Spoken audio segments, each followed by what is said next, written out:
అబ్బో ఇక్కడ కేజీ చీరలు కొంటే అర కేజీ చీరలు ఫ్రీ అంట. మంగళ్య షాపింగ్ మాల్, కేజీల్లో సేల్, టన్నుల్లో ఆనందం.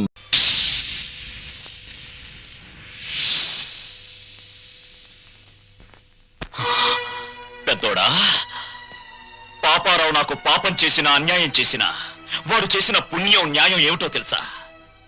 ఇలాంటి వాళ్లను అమ్మా నాన్న అని పిలిచే అదృష్టం నాకు కలిగించడం. కానీ నే చేసిన పాపం ఇటువంటి వాళ్ళను పోగొట్టుకోవడం.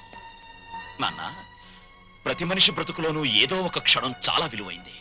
అది కొందరు జీవితాల్ని ఆకాశానికి ఎత్తేస్తుంది, కొందరు జీవితాల్ని పాతాళానికి తొక్కేస్తుంది. దేనికైనా సిద్ధపడే నేను వెళ్తున్నాను. అమ్మా, పెంచిన రుణం తీర్చుకోలేని దరిద్రుడిని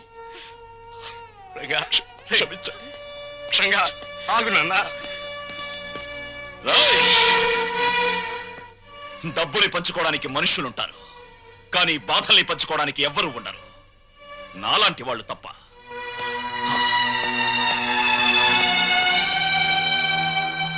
వెధవలందరికంటే నువ్వు వెధవిరా, వెధవ.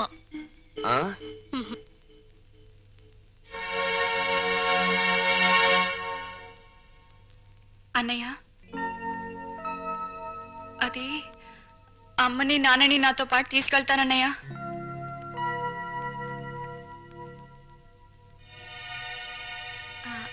అవునరా, కొన్నాళ్ళు గాలి మారితే మనశ్శాంతిగా ఉంటుందని. మనశ్శాంతి నా దగ్గరుంటే మనశ్శాంతిగా ఉండదంట. నీ దగ్గర మనశ్శాంతి ఎవరుకుంటుందిరా లోఫర్? ఇంతకీ వెళ్ళేది టెంపరీగానా పర్మనెంట్ గానా? పర్మనెంట్ గారేరా, పర్మనెంట్ గా. భగవంతుడా, తల్లి కడుపులో ఉన్న బిడ్డ ఆడో మగోని తెలుసుకునే తెలివిచ్చావు, కానీ ఆ పుట్టే బిడ్డ మంచివాడో చెడ్డవాడో అని తెలుసుకునే తెలివి ఎందుకు ఇవ్వలేదో ఇప్పుడు తెలిసింది. అదిస్తే ప్రతి తల్లిదండ్రి ముందుగానే జాగ్రత్త పడి నిన్ను పూజించడం మానేస్తారు కదూ.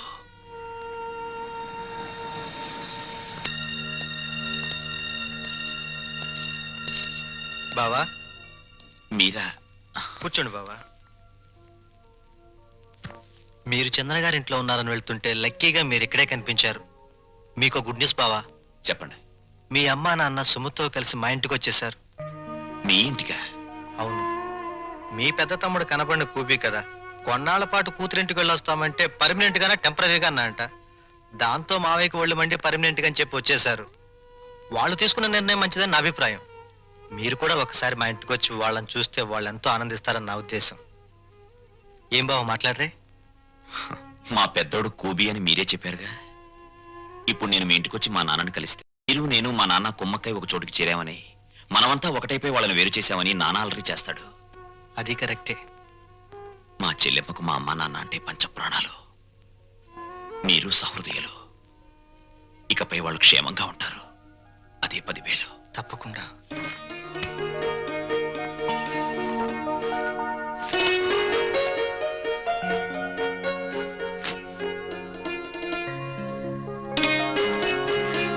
ఏమ్మా, మా కోసం అన్ని సిద్ధంగా అమరుస్తున్నావా?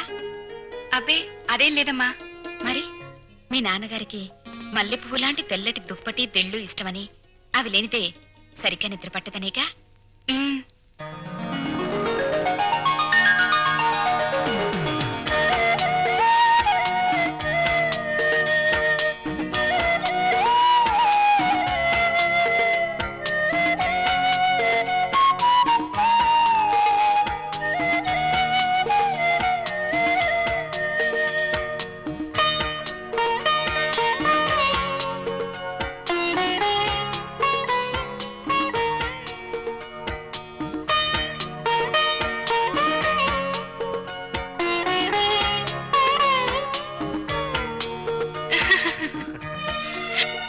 సుమతి, కళ్ళజోడు పెట్టుకోకపోతే మీ అమ్మ బొట్టు పెట్టుకోలేదు, మామయ్య చొక్కా బొత్తము పెట్టుకోలేడు. ఆ కళ్ళజోడు అడిగి తీసుకో, అలాంటిది ఇంకోటి తెస్తాను. అల్లుడు, మా ఇద్దరి మధ్య ఈ కళ్ళజోడు తగాదా తప్ప మరీ తగాదా రాలేదయ్యా. ఆ చిన్న తగాదా కూడా లేకపోతే భార్యాభర్తల మధ్య అచ్చటా ముచ్చట ఏముంటుంది చెప్పు? అదేనా మిగిలితే అదో తృప్తి. అప్పుడు పెద్దవాళ్ళని కాదనుకుని ఉన్న అండ పోగొట్టుకున్నాం.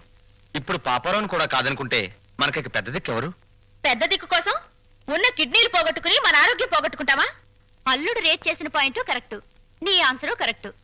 దీనికి తరుణోపాయం నీకన్నా నాకన్నా తెలివైన వాడు కనుక ఆ అల్లుడే బాగా ఆలోచించగలడు. ఏం అల్లుడు? నేనేం ఆలోచించగలను? దీంట్లో ఆలోచించడానికి ఏముంది అల్లుడు? మనకి కావాల్సింది ఆఫ్టర్ ఆల్ ఒక కిడ్నీ. నీ బుర్రకి కిడ్నీ సంపాదించడం పెద్ద సమస్య. బాగా ఆలోచించు. ఆలోచిస్తున్నాడు ఆలోచిస్తున్నాడు ఆలోచిస్తున్నాడు ఆలోచిస్తున్నాడు. అత్తయ్య, అమ్మా, నాన్నగారేరి? నా వల్ల కాదురా బాబు, ఆయనతో నేను పడలేను. శ్రీశైలం వెళ్ళామా, అక్కడి నుంచి రామేశ్వరం కన్యాకుమారి రోలర్ మీద వెళ్ళాలని మొండికేశారు.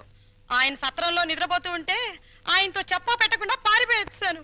మావయ్య గారు కంగారు పడతారేమో అత్తయ్య. ఏం పర్వాలేదమ్మా, రోలర్ చక్రం మీద ఇంటికి వెళ్తున్నానని రాసి దొంగల బండి ఎక్కొచ్చేసాను. వదిన గారు, ఇదేనా రావడం?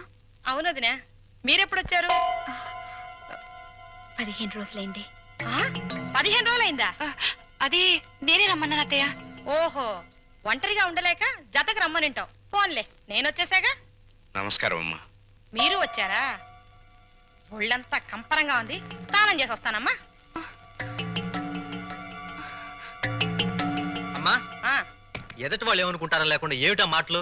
ఏం మాట్లాడాలో ఏం మాట్లాడకూడదో నాకన్నీ తెలుసు. ఒకరి కొంప మీద ఒకరు పడి తింటే ఎంతటి వాళ్ళైనా రోడ్డును పడాలి. చాలే, నువ్వు ఇంకేం మాట్లాడుకో. వాళ్ళు ఇక్కడే ఉంటారు అంతే. ఎలా ఉంటారో నేను చూస్తాను.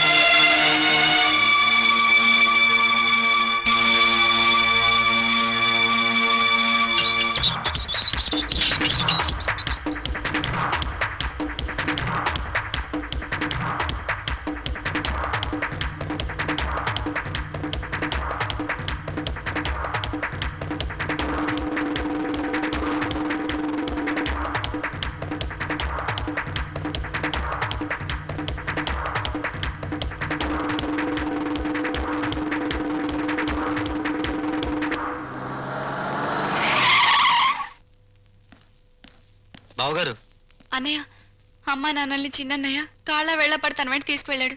ఇదేదో అర్థం కాని విషయంలో ఉంది. ఇంకా అర్థమయ్యేదే ఉంది.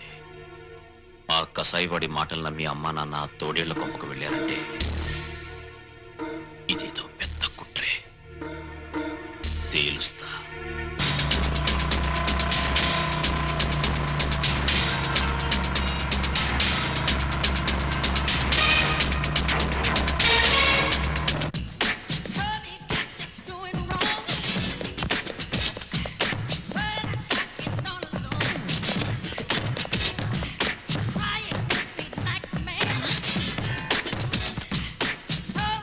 నాన్నా,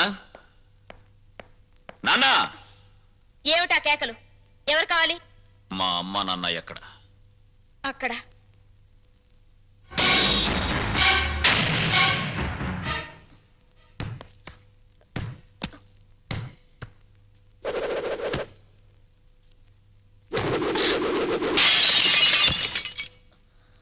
మా అమ్మ నాన్న ఎక్కడ? తెలీదు. రవి ఎక్కడ? తెలీదు. నీతో ఎలా చెప్పించాలో నాకు తెలుసు.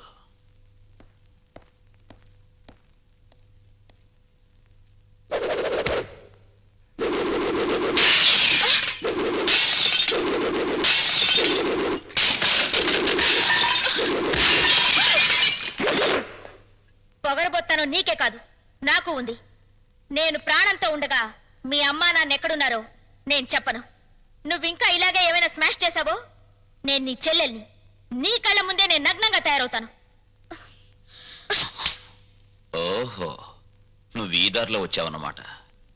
దీనికి తగ్గ ఆయుధం నా దగ్గరుంది. చందనా, ఎస్.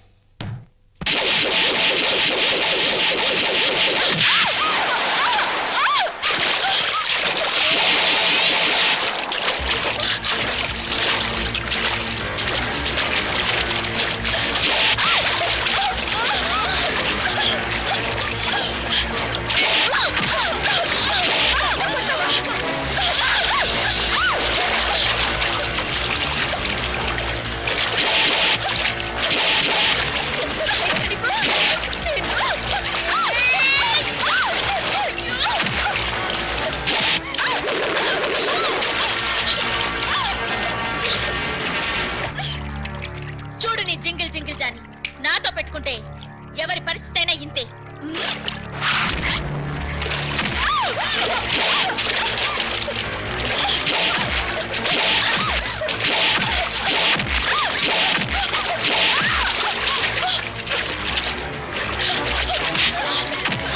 చెప్పు చెప్పవే చెప్పు. మా నాన్న కిడ్నీ ట్రబుల్. వాళ్ళ అమ్మ నన్ను కిడ్నీ ఇచ్చేందుకు హాస్పిటల్లో ఉంచు. ఏ హాస్పిటల్? రంగా, అమ్మా నువ్వు ఇక్కడున్నావా? నాన్నగారేది? లోపలున్నారు. ఏం ఒంట్లో బాలేదా? అదేం కాదురా, పాపారావుకు 2 కిడ్నీలు పోయాయట. ఎవరైనా కిడ్నీ ఇవ్వకపోతే బతకడు. అందుకే మీ నాన్నగారు కిడ్నీ ఇస్తున్నారు.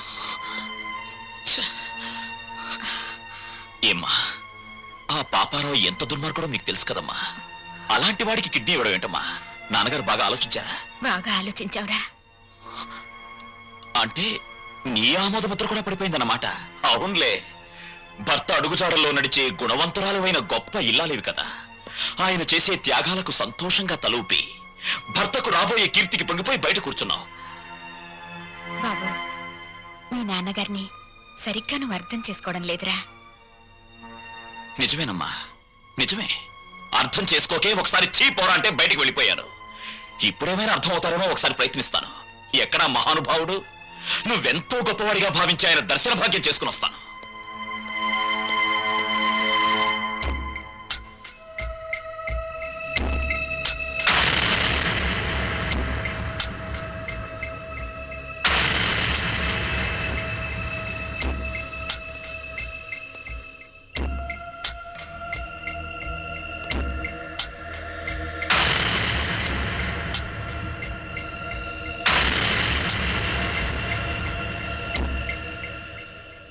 మీ నిర్ణయాల వల్ల భార్యతో సహా లోకమందరి మెప్పు పొందగలిగిన త్యాగమూర్తి శ్రీ శ్రీ శ్రీ రఘురామయ్య గారు నమస్కారం. శత్రువుకి తన కవచకుండలాల్ని దానం చేసి తన ప్రాణాన్నే పణంగా పెట్టిన కర్ణుడు మీకు బంధువా?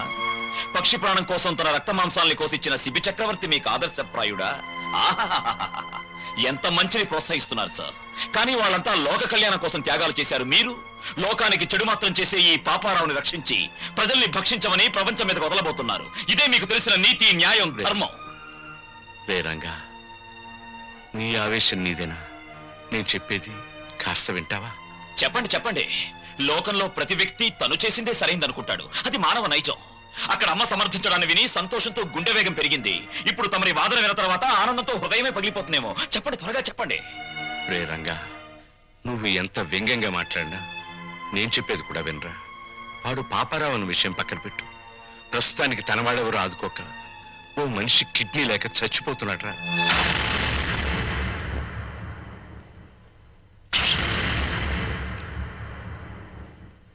వీడు చాలా దుర్మార్గుడైన మనిషి నాన్న. నిన్ను కష్టాలు పాలు చేయడమే వీడి జీవిత ధ్యేయం.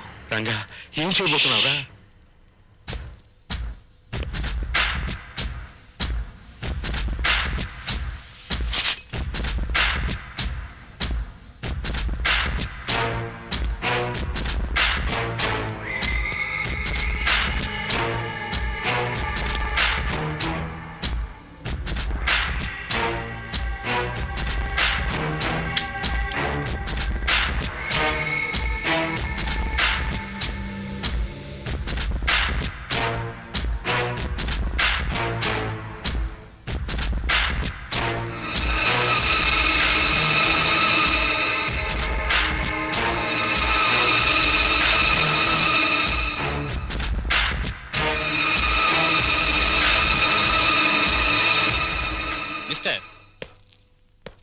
ఆయనపై మీకున్న అనుమానం నాకు అర్థమైంది.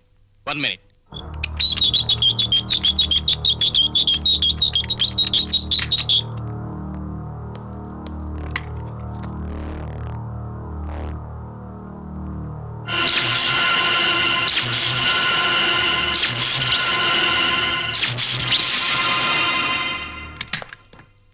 ఆయన్ని షాక్ నుంచి కోలుకునేందుకు చేయాల్సిన ప్రయత్నాలన్నీ చేశాను. ఎనీహౌ, ఆయనకున్న కిడ్నీ ట్రబుల్ ముందు ఇదేమంతా. విషయం అర్థం చేసుకున్నాను.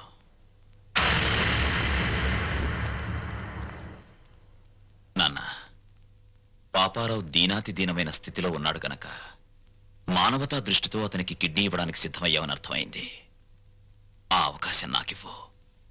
పాపారావుకి కిడ్నీ నేనిస్తాను. రంగా, నన్ను రక్షించడానికి ప్రయత్నిస్తున్నావు కదూ? అలా ఎందుకు అనుకోవాలి నాన్న? నీకన్నా నాలో వయస్సుంది. బ్రతకడానికి 2 కిడ్నీలు అక్కర్లేదు, అర కిడ్నీ చాలు అన్న ఆవేశం ఉంది. వీటన్నిటికీ మించి నీ పెంపకంలో నేర్చుకున్న నీతి, నిజాయితీ, కృతజ్ఞత, బాధ్యత నాలో ఉన్నాయి. ముఖ్యంగా నన్ను వంచిన వాడితో డీల్ చేసే అవకాశం వస్తుంది. అయితే పగ తీర్చుకునే ఆలోచనతో ఈ దానానికి సిద్ధపడుతున్నావు అన్నమాట. చచ, కౌరవులు పాండవులు అన్నదమ్ములు. వాళ్ల మధ్య యుద్ధం వచ్చేసరికి న్యాయ మార్గాన ఉన్న పాండవులు సైతం తమ తాత భీష్ముణ్ణి ఎలా చంపాలో, తమ గురువు ద్రోణుణ్ణి ఎలా జయించాలని ఆలోచించారు. నిజానికి ఇప్పుడు నా పరిస్థితి అంతే. ఆ యుద్ధంలో కత్తులు, కటార్లు, మంది, మార్బలం, కుట్ర, కుతంత్రాలు ఎన్నో ఉన్నాయి. కానీ ఈ యుద్ధంలో నెత్తురుండదు, చంపటాలుండవు. హృదయాలుంటాయి, నీతి నియమాలుంటాయి, బాంధవ్యాలుంటాయి. ఇవేమిటో తెలియని ఆ తండ్రికి కను విప్ప, కన్ను మూత అని తేల్చాల్సి ఉంటుంది. తేల్చేస్తాను.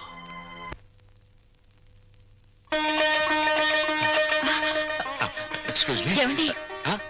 లక్ష్మి, ఇక్కడే ఉన్నావా? శుభవార్త. తండ్రి పేరు చెప్తేనే మండిపడే రంగా ఇప్పుడు తనే కిడ్నీ ఇవ్వబోతున్నాడు. నిజమా? నాకు చాలా ఆనందంగా ఉంది. నాకు చాలా ఆనందంగా ఉంది. అయితే ఈ విషయం పిల్లల దగ్గరికి వెళ్ళి చెప్తా. నువ్వు పిల్లల్ని ఇంకా మర్చిపోలేదా? అదేమిటండి, రంగా తన తండ్రికి కిడ్నీ దానం చేస్తాడని ఏనాడన్నా ఊహించామా? అలాగే మన పిల్లల్లోనూ మార్పు రావచ్చుగా. అలాగే, నీ కోరికెందుకు కాదనాలి. రా. ఛీ, సిగ్గులేదు. ఇప్పుడు దాకా ఎక్కడ బలాదూరు తిరిగొచ్చావు? పో అవతలకి. రాణి, నేను చెప్పేది విను. రంగడొచ్చి ఇంటి మీద దౌర్జన్యం చేస్తే దిక్కు దివాడం లేదు. అసలు మగాడవేనా? అది కాదు, ఆ టైంలో నేను ఇంట్లో లేను. మాట్లాడకు, పో. రాణి, అది కదా మాట. మాట్లాడకు, పో. అయ్యో, ఇదిగో అసలు జరిగిన విషయం ఏంటో తెలుసా? నాకేం చెప్పొద్దు. ఎందుకు ఆవేశపడతావు? నేను చెప్పేది విను. విను. రాణి, ఆ టైంలో నేను ఇంట్లో లేను. కథలు చెప్తున్నావా?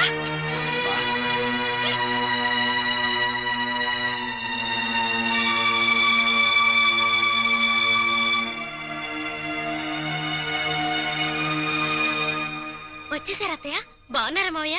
నువ్వు బాగున్నావమ్మా? నేను బాగున్నాను. ఆ. ఏమండి, ఎవరొచ్చారో చూడండి. అత్తయ్య మావయ్య వచ్చారు.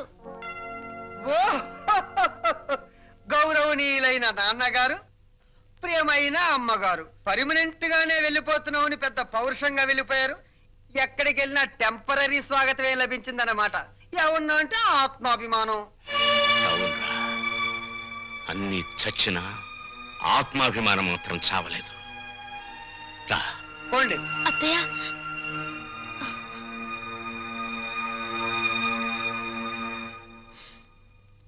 నీలాంటి కొడుకుని పురిట్లోనే వడ్లగిన చేసి చంపాలరా నీచుడా. ఓం స్వామియే శరణం శరణమయ్యప్ప.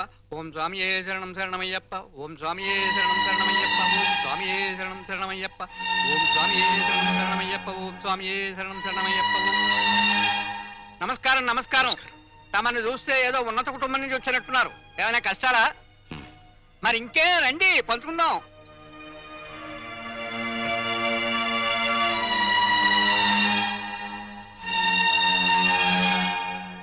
రఘురామయ్య గారు, మీరు చెప్పిన దాన్ని బట్టి మీ కొడుకులు ఒట్టి బుద్ధి లేని వాళ్ళు అని తేలిపోయింది. ఆస్తి మీ స్వార్జితం అంటున్నారు గనక మీరు రాసిన వీలునామా చెల్లదు అని ఒక్క నోటీస్ కొట్టండి. ఆస్తి మీ చేతికి వస్తుంది. దెబ్బకి వాళ్ళకి బుద్ధి వస్తుంది.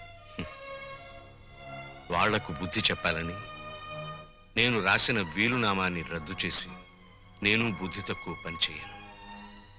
భగవంతుడిచ్చిన రెక్కలున్నాయి, ఏదో ఒక పని చేసి బతుకుతాం.